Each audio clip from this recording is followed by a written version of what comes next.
2월 24일 복된 이 아침 하나님께서 우리에게 주시는 귀한 말씀은 시편 77편 1절에서 20절의 말씀입니다. 부탁보다 내 음성으로 기도하라 라는 제목으로 같이 말씀 나누도록 하겠습니다. 예상치 못한 위기는 우리로 절망에 빠지게 만듭니다. 그 절망을 겪어보지 못하고서는 말로 다 할 수가 없다는 것 여러분 잘 알지 않으십니까? 그 순간 하나님에 대한 갈급함이 시작되는데요. 그래서 평소에 소홀하던 하나님에 대한 간절함으로 찾게 되는데 내가 내 음성으로 하나님께 부르짖게 된다라는 겁니다. 밤에는 내 손을 들고 거두지 아니할 정도다라고 오늘 본문에서 기록하고 있습니다. 그리고 세상의 그 어떤 것으로도 내 영혼이 위로받기를 거절하는데 하나님이 아닌 이상 그것은 잠깐일 수밖에 없다는 것을 그들이 잘 알기 때문에 그래요. 그래서 하나님을 기억하고 불안하여 근심하는데 그 심령이 상할 정도임을 말하고 있습니다. 그래서인지 더욱 그 시간이, 그 응답의 순간이 빨리 다가오길 바라는데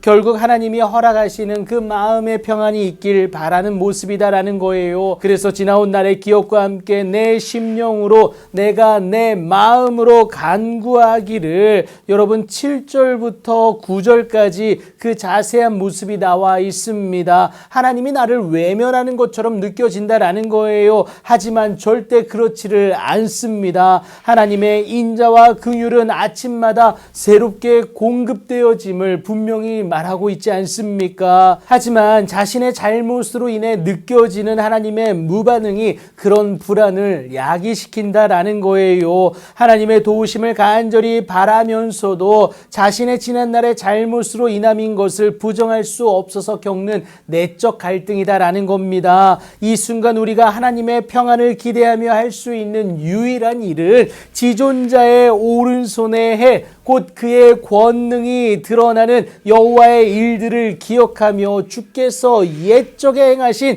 기이한 일들을 기억하는 것이다 라는 거예요. 더불어 주의 모든 일을 작은 소리로 읊조리며 주의 행사를 낮은 소리로 되뇌이는 것인데, 그렇게 행하셨던 하나님이 오늘 내게도 그리 행하실 것에 대한 기대와 소망을 갖기 위함이다라는 겁니다. 여러분 결국 믿음 아니겠습니까? 이전에도 일하신 하나님이 오늘도 일하사 구원의 은혜를 허락하실 것에 대한 믿음이다라는 거예요. 시인은 다시금 하나님의 그 선택이 있기를 간구하고 있는 거예요. 하나님의 도우심, 곧 나를 향한 하나님의 일하심이 있길 지금 소망하고 있는 것 아니겠습니까? 그 하나님은 내신 길도 닫으실 수 있는 분이기 때문에 그렇습니다. 구름이 물을 쏟는 것처럼 이스라엘 백성이 다 건넌 홍해 가운데 났던 그 길을 다시금 물로 가득하게 하셨어요. 그래서 이스라엘로 하여금 애굽의 위협으로부터 강건하게 지키셨다라는 겁니다. 그렇게 주의 길이 바다에 있었고요. 주의 곧은 그 길이 큰 물에 있었던 분명한 사실로 이스라엘 백성은 구원을 경험했습니다.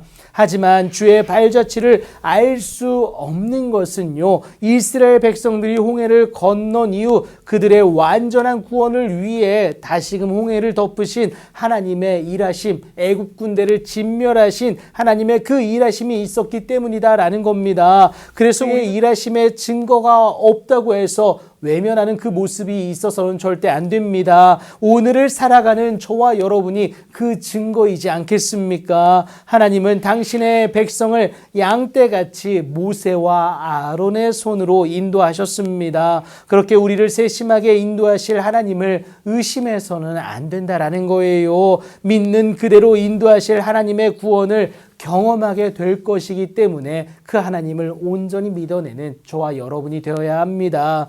그 믿음이 그런데 여러분 무엇일까요? 바로 내 음성으로 하나님께 부르짖는 거다라는 거예요. 바로 기도입니다. 이것은 세상의 다른 힘에 부탁하는 것이 아니라 하나님께 내 전 삶을 의탁하는 것이 된다라는 겁니다. 당장에 보이지 않는 하나님의 일하심을 신뢰하는 모습, 그것이 바로 기도다라는 거예요. 반드시 응답하실 그 하나님께 기도하세요. 그 하나님을 놀랍도록 경험하고 그래서 우뚝 일어서는 여러분들의 귀하고 복된 오늘이 되길 예수님의 이름으로 축복합니다.